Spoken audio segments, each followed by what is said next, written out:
There's another section to that that says anyone who has engaged in insurrection cannot hold federal office. Obviously, the idea there was to keep the Confederates from being elected to vice president or president. If you took up arms against the United States, you should not be allowed to be president or vice president of the United States. That was the thinking there. Well, how do you then qualify January 6th? Is January 6th an insurrection? Was the president and his actions on that day, was he part of that insurrection? Did he foment that insurrection? And if you recall, in the 2024 election last year, there was a lawsuit that basically said he is violating the 14th Amendment as far as leading an insurrection. Therefore, he is disqualified from president. I'm your host, Brandi Fleck, and this is Human Amplified. This is a show about our existence, our place in the world, what it all means, and ways to make it better. From big picture ideas that blow your mind to practical life advice, we explore it all. We amplify the voices of healers, survivors, mystics, disruptors, scientists, creatives, and everyday people like you and me to expand our consciousness and use that awareness to evolve into who we really want to be in the depths of our soul. Humans Amplified. Thanks for tuning in. If you enjoy this episode, please go rate and review the show. And remember to subscribe where you get your podcasts and on YouTube. This podcast is made possible by generous listeners like you. Right now, independent shows like Human Amplified are essential to helping spread truth and keep us grounded in uncertain times.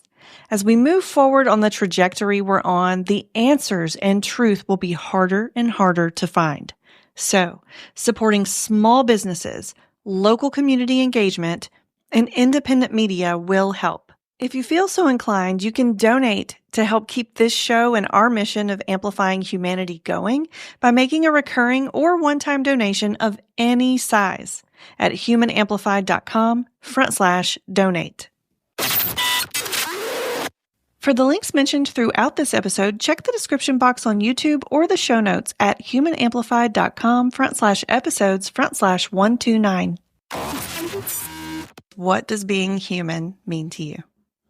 I'm so glad that you sent out the warm-up on this. I've thought about this for days. You know, as a historian, particularly someone who teaches the first half of American history, one of the first things I thought about this was the Declaration of Independence, where Thomas Jefferson kind of borrows the ideas of John Locke, and basically says that we all have natural rights, that because we are alive, we have a right to life, liberty, and then Locke says property, Jefferson says pursuit of happiness. But it's that idea that being human has this commonality that just because we're here, we have these rights, and that seems important. But clearly, when you look around at the way our own history and at the world, not everybody actually believes this. So what then makes us human? Well, Jefferson goes on in the Declaration to say that people put up with a lot of things. Humans suffer constantly to put up with the things that keep them from enjoying their rights. And it is that suffering that eventually causes them to overthrow a government and establish a new one. And that's the thing that really struck me. I think that part of being human means that there's something that we're suffering with. It can be a government, it can be a relationship, it can be work. There's just something that we're not necessarily happy about, that we're not always talking about, that we're quietly dealing with. And so therefore, ultimately being human is not being happy about something, but also being human is that we have to help each other, because everybody has some burden that they're carrying. And so being human is a responsibility to each other to help carry that load, which is a very long-winded way to get around to that. Yeah. Ooh, I love that though. The community and the connection aspect of it. That's great. Thank you. I just made that up on the fly. No, okay, sorry. Today we're talking to Grady Eades, based in Gallatin, Tennessee. He earned a master's in history and a master's in education from the University of Alabama. He joined the faculty of Volunteer State Community College in the fall of 2002 and has served in various roles in the following 20 plus years. Right now, Grady is an associate professor of history. He recently published his first book, For the Good of the Program, A History of Boxwell Reservation, the Boy Scout camp in Wilson County. And his wife, Renee, is also a faculty member at Vol State, and the couple have one son together. So today we're going to talk about the Constitution, how the different branches of the government work, why they were set up the way they were, the risks of ignoring both the Constitution and the separation of powers, and if Trump can actually have a third term in office, which I'm really curious about. So I feel like this is an important review of things many of us have forgotten since school. So Grady, I'm really grateful to have you on the show today, and just welcome. Well, thank you. I'm very happy to be here. I appreciate you bringing me on. Yeah. Well, so let's just, before we dive in, what else do you want our listeners and viewers to know about who you are? Sure. So in addition to being an instructor of history at Volunteer State for 20 something years, I've also been involved with the Boy Scouts, Scouting America now, for a long, long time. And also I am a member of a Lutheran church in Hendersonville, just up the road from Gallatin. And I mentioned both of those because I think they're an important qualifier about sort of my worldview going into this, because both of those are about helping and providing assistance to communities and helping people grow to become better individuals. And I think that's an important part of all of this, is knowing that no one is in this by themselves. No man is an island, I guess is the great phrase there. Yeah. Okay. So yeah, we're already tying back into your answer of what it even means to be a human. So that's exciting. Yes. And yeah. So as members of society, I know you mentioned that we have a responsibility to share the load. What other responsibilities do we have to each other when it comes to paying attention to government and being involved in what's going on? Sure. I think as far as our responsibilities, I guess we're talking about not just as people, but as citizens now. What do we have a responsibility to do for each other and for government? Obviously, we need to be informed. I think everyone needs to follow the news. Sometimes that's very difficult because there is a deluge of information sometimes, and it is hard to stay on top of everything that is going on or to understand everything that's going on. But we need to be aware. I would also suggest that as a caveat to that, one of the other things that we need to do following the news is try to go outside of our bubble. Social media is great in a lot of ways, and that it feeds us all kinds of wonderful information, but that algorithm also traps us. It puts us in silos. And so we're not necessarily making an attempt to go outside of what we would normally see, when we just trust the algorithm to give it to us. So be informed in the news, but go look at the other places. So if you're a liberal, go look at some conservative media. If you're a conservative, go look at liberal media. To see what the other side is saying about similar issues, what they are amplifying, and in an attempt to try to understand each other, look at those different things to see if you can understand that different point of view. I would say also, in terms of responsibilities, follow the news, have a basic understanding of how government works. I think that's one of the things that we have really lost over the years. I don't feel like we get a great civics education anymore. I don't know if that's even required in high school anymore. I don't feel like it is. Just judging by the look on your face as we go back and forth here. Yeah, I don't think it is. I have two college age sons, and they never talked about civics when they were in high school. So, yeah. Well, and I know that in Tennessee, at least, the first half of American history, where we talk about the Constitution and then falling into the Civil War, all of that, the last time they do any of that is eighth grade. Mm-hmm. And so a lot of the issues that are very pertinent now are settled in a part where they're, 13 or 14 years old and they haven't come back to it. So that's, I think, having a basic understanding of government is super important. And then finally, and this is almost a no-brainer given the sort of governmental system that we have, but you need to vote. And not just in the big ones. I mean, the presidential one is a big deal, obviously, but the local elections are where the rubber really hits the road, and for a lot of the things that are going on in our day-to-day lives. I was a political science minor in undergraduate, and one of the things that we talked about then was that presidential elections get a lot of voter turnout. 55 to 60% of everybody who can vote will vote in a presidential election. But the local elections, which are school board, which are local city government, et cetera, those things that have a direct effect on your day-to-day existence, hover around 20% voter turnout, which means of all the people who can vote, only about 20% are voting. And that has a huge impact on on the roads that in your community, the kind of curriculum that's being taught in your local counties and your local county schools because of the school board, the kinds of books that show up in your library, whether or not those books can be banned from your library. Those local elections are so important. So be informed, understand how government works, and vote, even in the local stuff. Wonderful. Those are all really good takeaways, guys. So I hope you're taking notes. But now, if you're not taking notes, maybe pull out a notepad, because I would love it if you could give us kind of a quick and dirty explanation of the function of each branch of the government and how they work. Great. Yeah, I'll be happy to. Thank you. So I think most people are at least broadly aware that we have this document that sort of sets up our government. It's called the Constitution. It was written a long time ago, 1787. But the Constitution creates government the way you and I understand it in a very basic framework. It takes the powers of government and breaks them into three separate branches.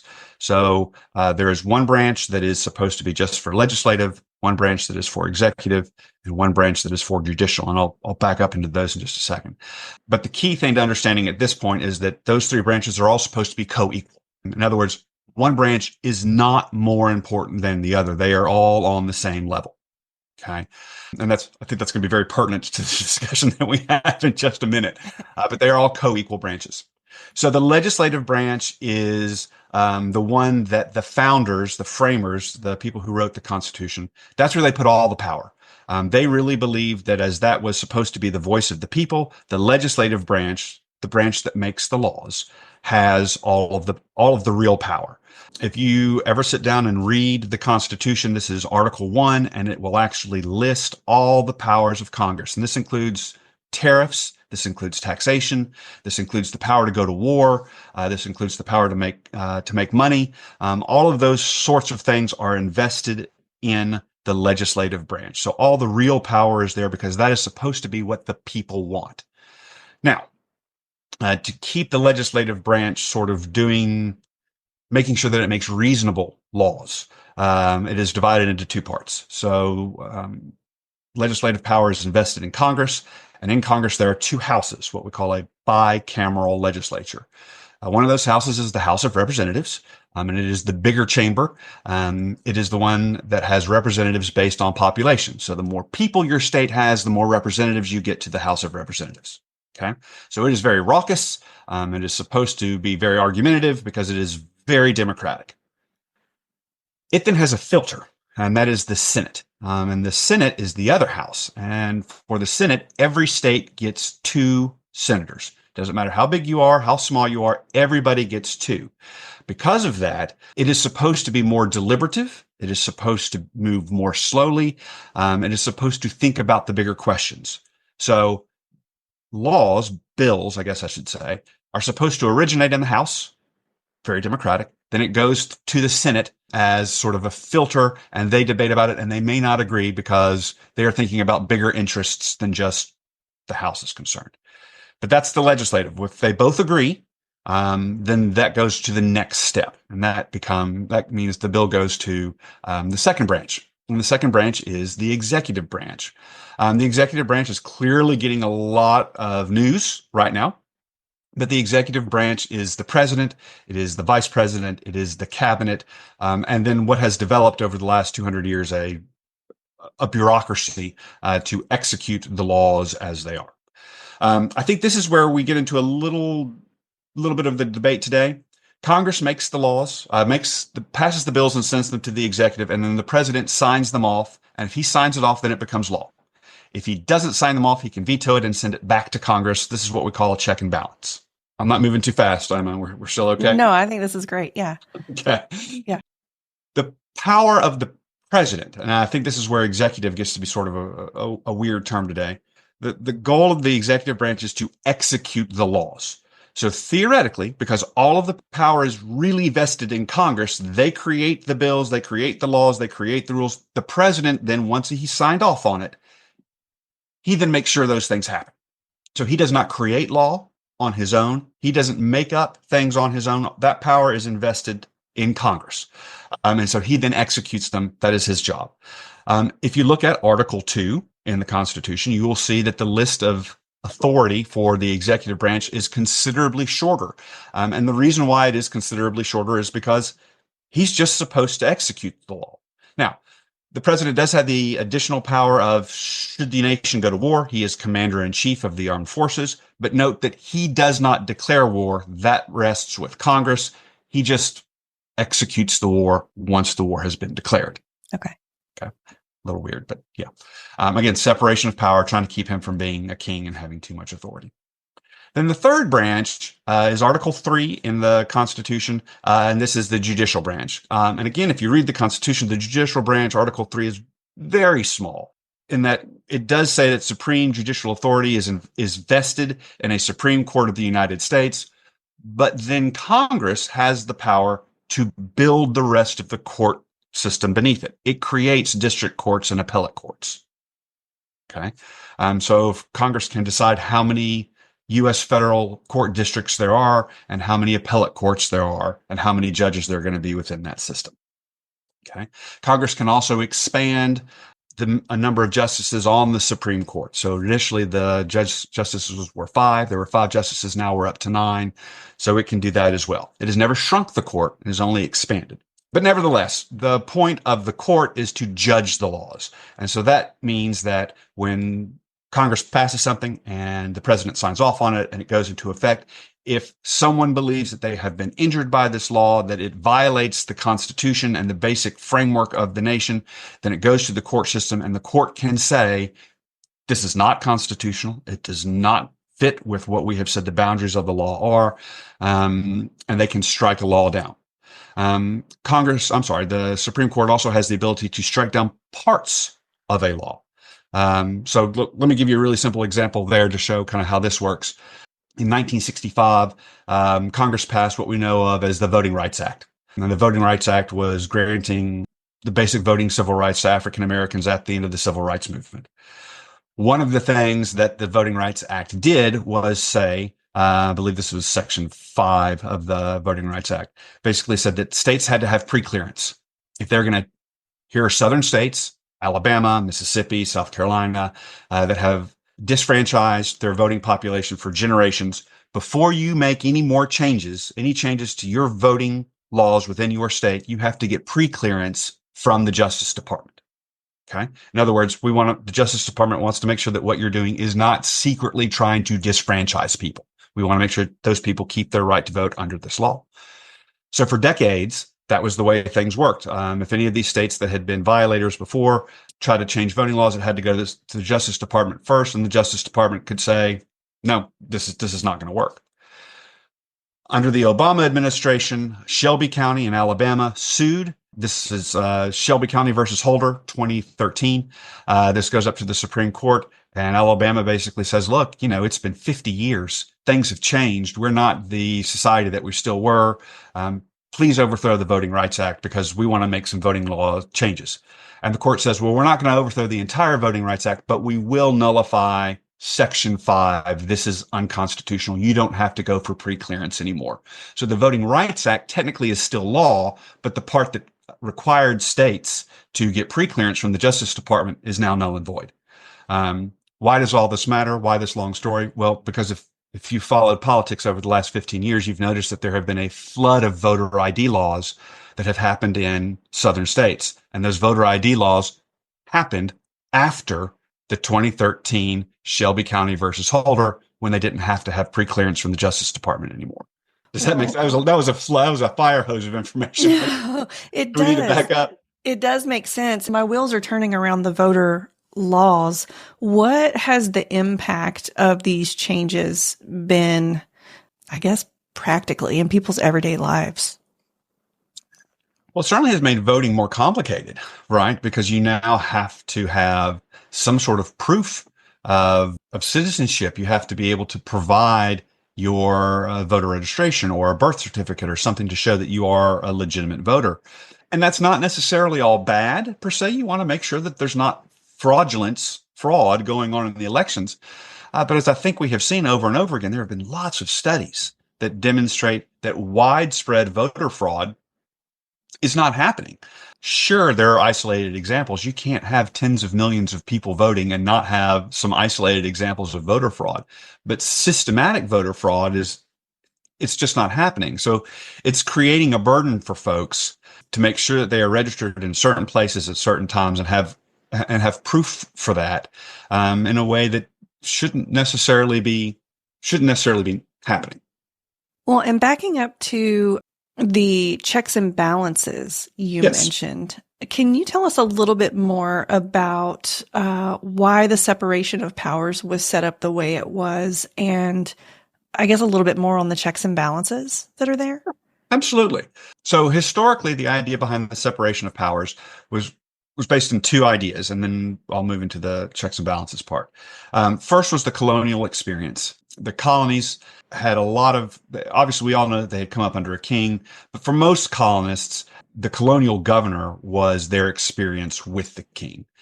So most colonies had legislatures and they had a colonial governor. And while they had some say-so through those colonial legislatures, the colonial governor had a lot of power. And they didn't feel like that was necessarily the way that things should be.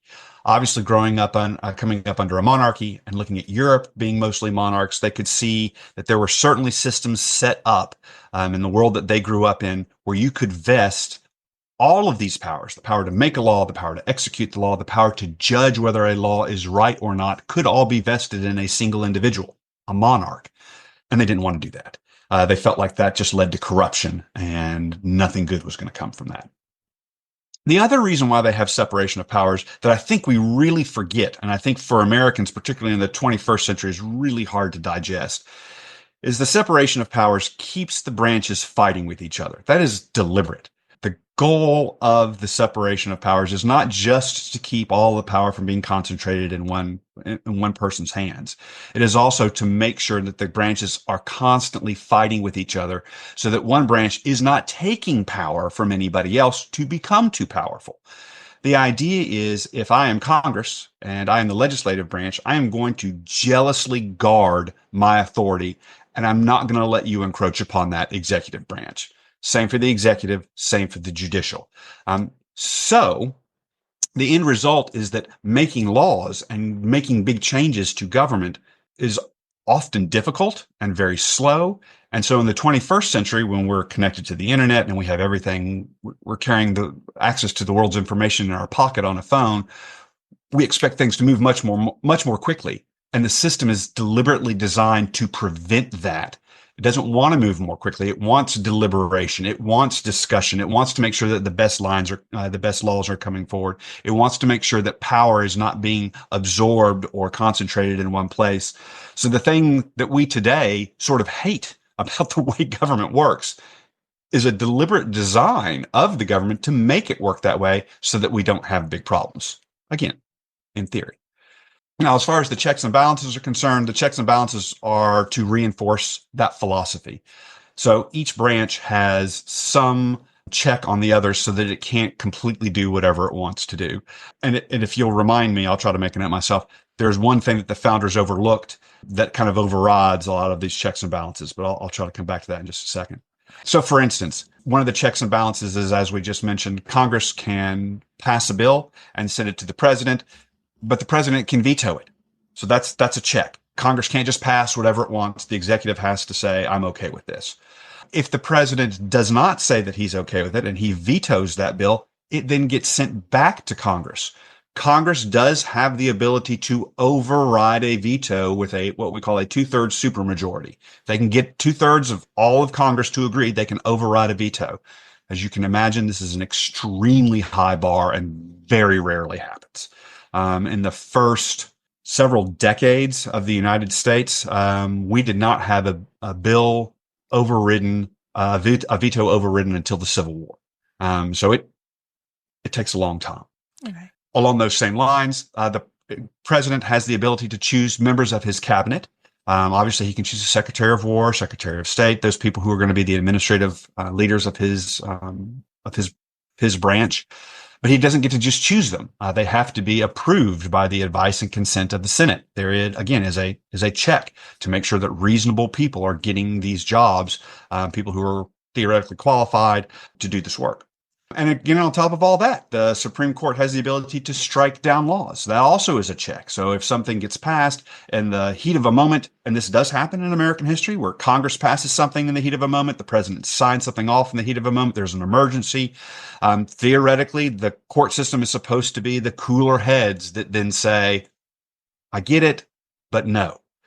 If the people still really believe that whatever it is that the court struck down is critical to the foundations of government, we can make a constitutional amendment that Congress passes and then goes out to the states. So you can override the court striking something down if you make a constitutional amendment out of it. Believe it or not, and I think most Americans will probably scratch their heads over this one, this is how we have an income tax. During the Civil War, Congress passes an income tax to help finance the war, and we begin running with that. The Constitution does not explicitly say that you can tax income, and it gets struck down. The court says you can't do this. In the early 20th century, we get the 16th Amendment that allows income to be taxed in the United States. So we fixed the Constitution, and we overrode a judicial strike down by making it part of the Constitution. The founders clearly were very smart people. They thought a lot about how to keep a corrupt government from happening, about how to keep government in check, about how to tame a system that is potentially ripe with abuse. And I think they deserve a lot of credit for that. But they were just people. People make mistakes and they can't see the future. So the big thing that the founders didn't see that has, I think, become perhaps one of the largest mistakes that they made. They didn't believe in parties. There's nothing in the Constitution that acknowledges political parties. They didn't think that they would exist. In fact, if you go back and read the work of James Madison, Alexander Hamilton, and John Jay, they have a series of articles that they write in 1788 that are called the Federalist. The Federalist are newspaper articles written for New York to help New York, to convince New Yorkers to ratify the Constitution when it was up for debate. And so they go through all the different parts of the Constitution to argue why this is a better document than what we were using before. And Madison says in one of those, hey, parties are bad. Parties are factions because they are just focused on their own good as opposed to the good of the nation.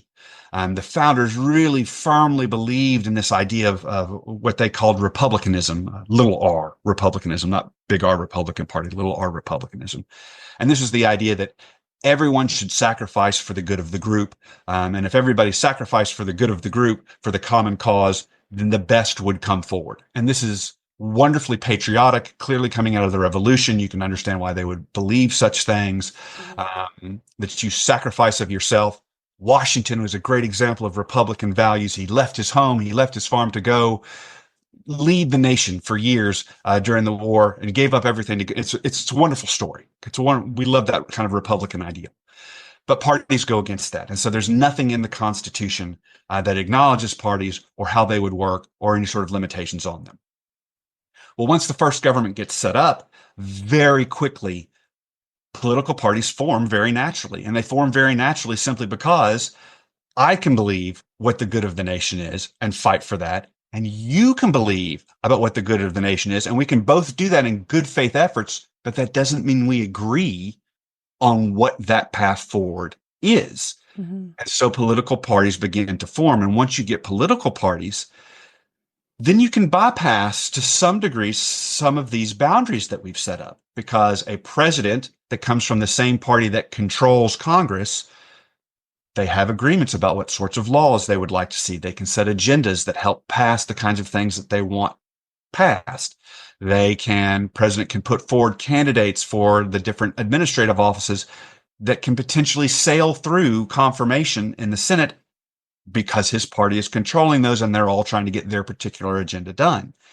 In this sense, were the founders wrong that the parties are ultimately trying to do what they want? No, they weren't. I think the founders were very right about what parties do, but in ignoring their existence or that they would show up, we've got a gaping hole that negates or at least minimizes some of these safeguards that have been put in place. That Again, makes a lot of sense. yeah, and again, that's a fire hose. So if you want to go back and try to clarify any of that, I'll be happy to. Yeah, no, I think that makes a lot of sense. And so my next question for you was going to be, is the government working the way it's supposed to? But now that you've also brought up this gaping hole, it's almost like, well, yes, but I'd be very interested to hear your thoughts. I think your answer is right on the nose. Yes, but it clearly, in most cases, is working the way it was designed to. In many cases, we're very deliberative about things. It's very hard to get big laws passed. But when you have one party that controls all the major branches of government, things can change very quickly, as I think we're seeing right now. So let me give you an example of kind of the two sides of this. So let's go back 15 years and look at 2010 when President Obama was working with the Democrats in Congress to get the Affordable Care Act passed. So you had president of one party, that same party controls Congress, and they are able to get the Affordable Care Act passed. They don't control all the branches of Congress, but they control enough, right, that they can get this major piece of legislation done. But if you remember, there was a lot of fighting about getting that piece passed because the margins were very tight. And then ever since then, there has been a lot of fight about, is this legal? Is this constitutional? Can we do this? In fact, Obama was successful in getting that passed in 2010. And then in the 2010 midterm elections, he got shellacked, as you recall. There was such blowback to passing this with his party controlling both houses of Congress that he lost control of Congress in the midterm elections. And they had a hard time getting anything done after that. So you're seeing a similar kind of thing right now in that the Republican Party controls both, controls the executive branch, controls the legislative branch. And we don't like to say the Republican Party controls the Supreme Court, but there's a majority of conservative justices on the court, which you can now see with everybody on the same page. Things are moving at an incredibly accelerated pace. And it is parties that have allowed that to happen, because they have all agreed on what the agenda is and they are moving forward to make that happen very quickly. Now, my but to that is we'll see how the court behaves with some of those things. Yes, there are a majority of conservative justices on the Supreme Court. I think there are something like 170 lawsuits right now pending against the Trump administration. And I don't know how the court is going to act, how the court's going to act with some of those. Is it going to fall in line with the rest? Is it going to continue to exert some judicial independence? It's hard to say right now. I don't know. That's what we're all sort of waiting with bated breath to see how that's going to happen. Yeah. Well, then my next question is the Constitution being ignored? And is that even possible? Because I know that there have been a ton of executive orders that have come out since Trump has been put into office. And so what's happening? Oh, I was, I'll sidebar here for just a second and say I was out with scouts this weekend and I was talking with some of the boys around the campfire. And they asked, "Oh, hey, you're a history person. Where do you think we're going to be in 4 years?" And my response was, we have had so much happen in just the first 2 months of the Trump administration, more than I ever would have thought possible. I have no idea what 4 years is going to look like.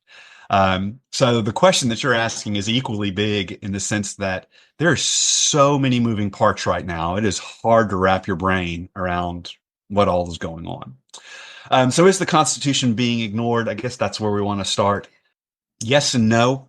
There are parts of the Constitution that are clearly being ignored. For instance, President Trump signed an executive order overturning birthright citizenship. Birthright citizenship, according to his executive order, is no longer legal in the United States of America. Well, he can't do that. Birthright citizenship is part of the 14th Amendment. 14th Amendment was passed in 1868 after the Civil War, and it says unequivocally that all persons born in the United States are citizens. An executive order doesn't change that. That is part of the Constitution. Now, that means the executive order is running against the Constitution. That means the Constitution is being ignored there. Mm-hmm. They don't seem to be trying to enforce that yet. So it's that yes, but if they try to enforce that, will the courts say, no, what are you doing? In the places where we've seen this in the local courts and the district courts have pretty unequivocally said, what are you doing? This is not possible. But it hasn't made it up to the Supreme Court yet. So it's a yes, but. A lot of the executive orders are really testing the boundaries of the way separation of powers is supposed to work. The theory right now, as I understand it, is that there's a conservative political theory called the unitary executive. And the unitary executive philosophy basically says that the executive branch, the president, should have complete control over the executive branch, everything that happens under the executive branch. So they should have the ability to fire people. They should be able to get rid of executive departments because they are the head of the executive branch. They should have that absolute unfettered authority. The Constitution does not explicitly say that. But conversely, the Constitution does not explicitly say that we should have a USAID program. It doesn't say that we should have a USDA program. And so you get into this weird sort of gray zone of Congress has authorized this. Congress has said by law that these things should exist and has then handed that over to the executive to administer.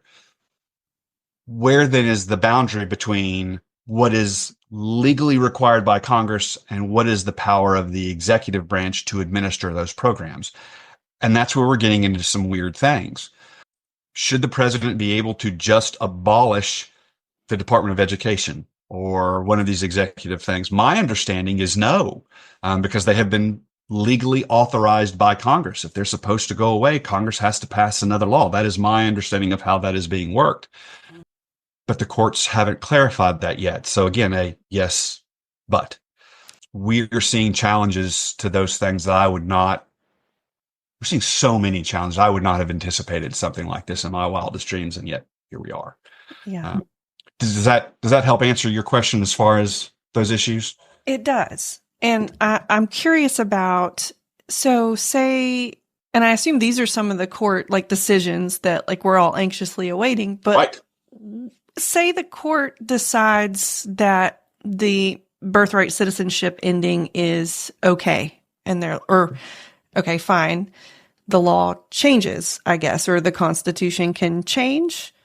That's actually a great question. So let me give you a historical example to elaborate the point that I'm about to make. In the period right after the Civil War, obviously slavery ended, and there was a period of time called Reconstruction right after the Civil War, where Congress did basically everything within its power for a few years to make sure that freedmen, ex-slaves, got the same rights and privileges as white Americans. 14th Amendment, this is part of why you get the 14th Amendment, and says that all people born within the United States are citizens, to give citizenship to African Americans. So there would be no question about that. The 14th Amendment goes on to say that all persons, not citizens, all persons who are within the boundaries of the United States get due process. Again, trying to guarantee legal rights to ex-slaves. Okay, hold on to that. Southern states still try to deny freed slaves, ex-slaves, their right to vote. So the Congress then passes the 15th Amendment, which guarantees your right to vote regardless of race. These things are very clear in the Constitution. If you're born here, you're a citizen. Everyone here gets due process. Everyone gets the right to vote. All males get the right to vote regardless of race.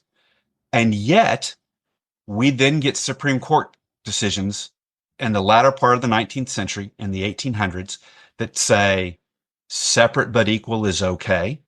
Segregation, which clearly seems to run against the 14th Amendment, that guarantees everyone equal protection, but it's okay because it's equal.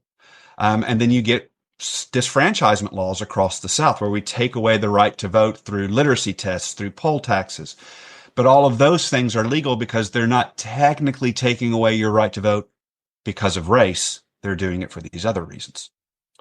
So, to come back to what you're saying, can the court take away these privileges?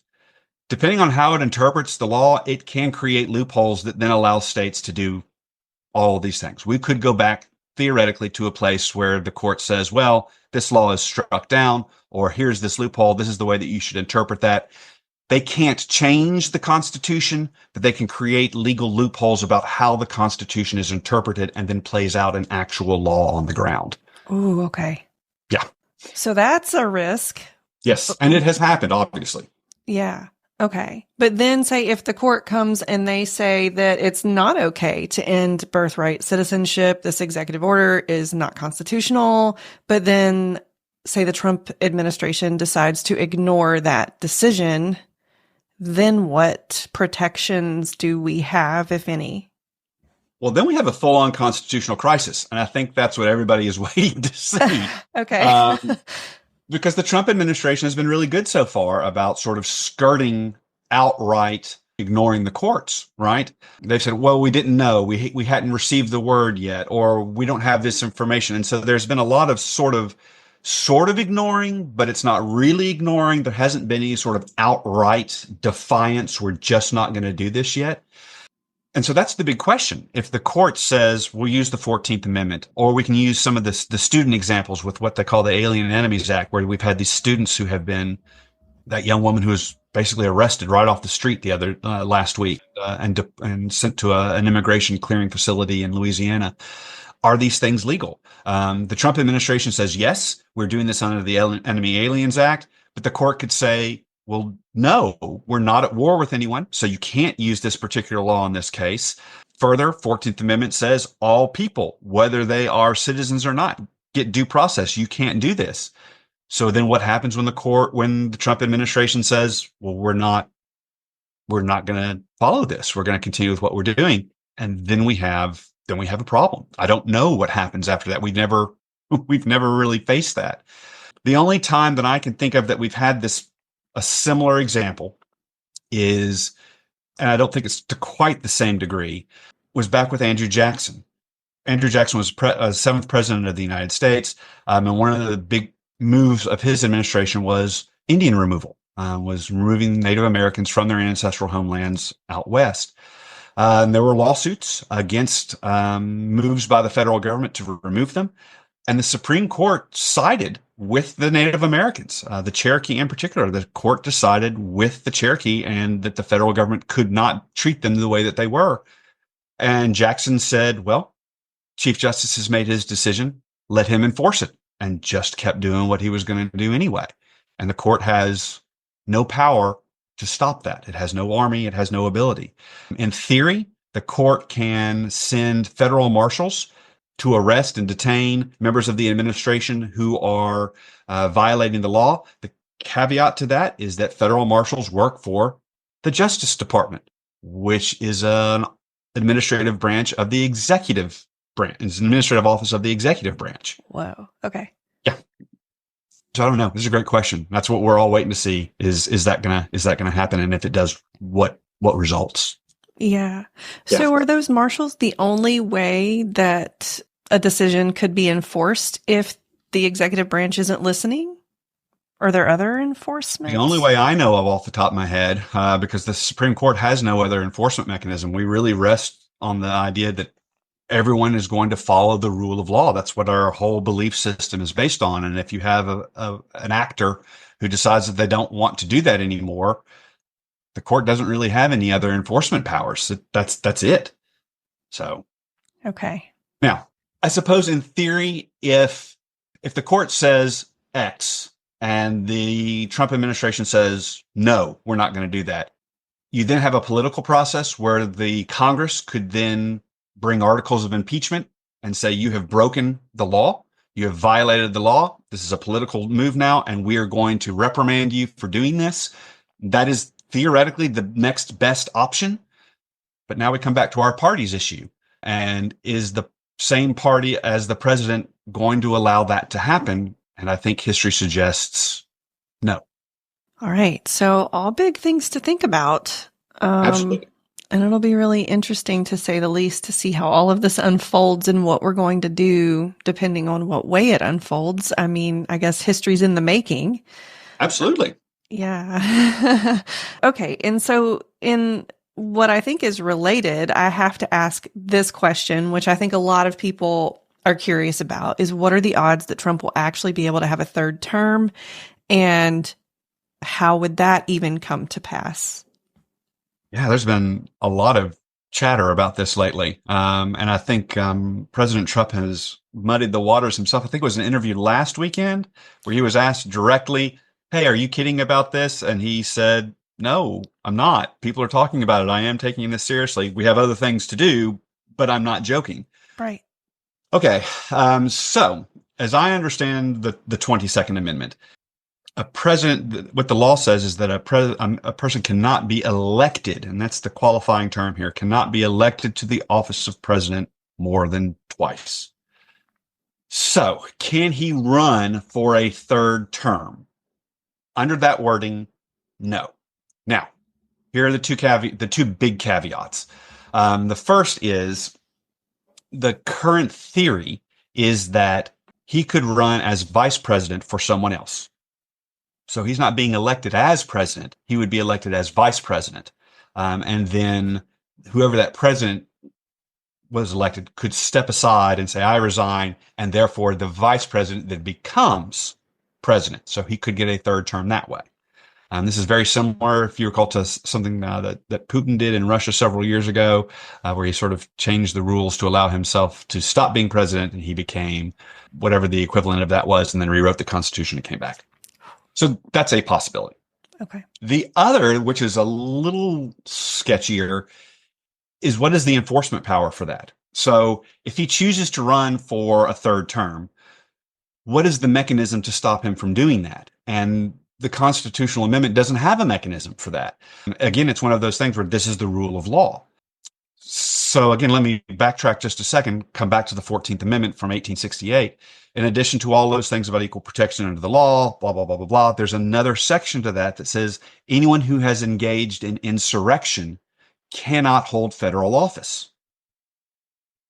Obviously, the idea there was to keep the Confederates from being elected to vice president or president. If you took up arms against the United States, you should not be allowed to be president or vice president of the United States. That was the thinking there.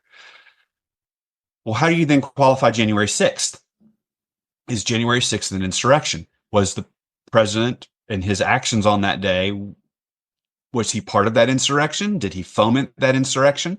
And if you recall, in the 2024 election last year, there was a lawsuit that basically said he is violating the 14th Amendment as far as leading an insurrection. Therefore, he is disqualified from president. Well, what's the mechanism for that? Does a state get to decide that he's not qualified to do that? Does the Supreme Court have to say that he can't do that? Does Congress have to pass another law saying that that's not possible? What is the mechanism to keep him from doing that? And the 22nd Amendment is ultimately the same way. It says X, but if someone chooses to do it, what's the mechanism to stop them? And there is not a clear mechanism for that. So yeah, I think choice A, the running as vice president, is the more obvious and easier one. But choice B of just challenging the mechanism is potentially on the table. So. Okay. So it's possible. This is a possibility. I want to say no, but I have to acknowledge that, yes, there are ways that it could happen. Okay. Yeah. All right. I know that this has been a lot of information, and Yes. I really appreciate you coming and explaining all of this. Is there anything else that we haven't talked about that you feel is important to share?